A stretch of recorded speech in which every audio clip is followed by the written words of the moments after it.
పొడి పొడిలాడు చేసేసుకొని మొత్తం కూడా రైస్కి పట్టేటట్టు కలుపుకోవాలి. మొత్తం కూడా కలిపేసుకొని లాస్ట్లో ఒకసారి మళ్ళీ చూద్దాము.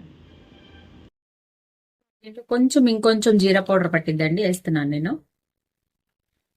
జీరా ఆల్రెడీ విడిగా వేసానండి, కాకపోతే నాకు పౌడర్ బాగుంటది, అందుకని పౌడర్, జీరా అంటే పౌడర్ బాగుంటది, అందుకని జీరా వేసి పౌడర్ వేసుకుంటున్నాను.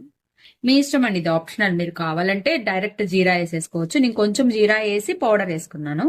మీరు లేదంటే కంప్లీట్ గా జీరా వేసేసుకోవచ్చు అండి. ఇట్లా కొంచెం సేపు ఉంచుకుందామండి మొత్తం కలిపిన తర్వాత. ఇప్పుడు ఇట్లా లాస్ట్ లో కొంచెం కొత్తిమీర వేసుకుందామండి. కొత్తిమీర వేసుకొని కలుపుకుందాం. అంతే అండి, జీరా రైస్ అయిపోయింది. ఇప్పుడు మనం ఒక బౌల్లోకి తీసుకుందాం. మొత్తం కూడా వాండి పెట్టుకొని జీడిపప్పు 4 విడిగా వేయించుకుందామండి. గోల్డ్ వచ్చేదాకా వేయించుకుందామండి జీడిపప్పు. ఇదిగోండి గోల్డ్ షేడ్ వచ్చేసినాయి.